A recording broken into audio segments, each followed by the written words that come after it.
Matapos maganap ang lahat ng marathon categories, isang sorpresa ang nasaksihan ng buong mundo. Alas 8:30 ng umaga, sabay-sabay tumakbo ang lahat ng nakiisa sa advocacy ni Kuya Daniel Razon na kahit isang araw lang takbo para sa libreng kolehiyo. Sa pangunguna ni Kuya sa pag-ikot sa MOA grounds, kasabay niya ang mahigit 50,000 kapan ng mga runners na buong-buong nagtitiwala sa magagawa ng proyektong kahit isang araw lang.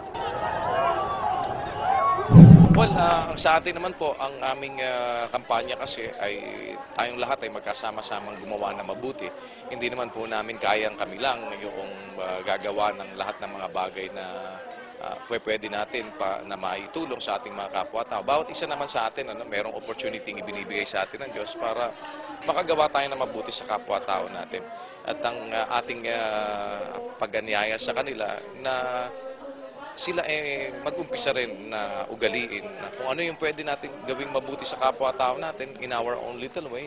Kahit hindi po dun sa project ng isang araw lang o kahit hindi sa ating mga proyekto, kahit sa sarili nila, kahit na saan, sa malayo, kahit na basta't kahit nag-iisa lang sila, kung meron silang nakitang pagkakataon na makagawa ng mabuti naman sa iba, o may makasalubong sila, o meron silang mga nakitang pwedeng tulungan, ang atin lahat ng pagkakataon na meron tayo, let's grab the opportunity to do good.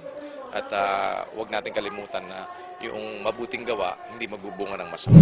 Sa bawat paghakbang, sa bawat pagtakbo, sa bawat butil ng pawis, isang kinabukasan ang katumbas nito na muling magbibigay ng pag-asa sa isang kabataang walang kakayahang magbayad ng pangmatrikula. Asahan na patuloy ang adhikain ng kahit isang araw lang sa paghikayat sa mga tao na gumawa ng mabuti sa bawat araw ng kanilang buhay. Makakaasa po kayo na yung mga nakakasama natin, yan ho, hindi nag-a-addict ang mga yan.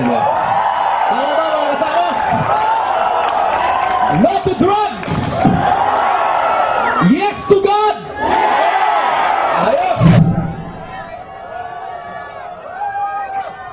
Ranty para sa Sports Update.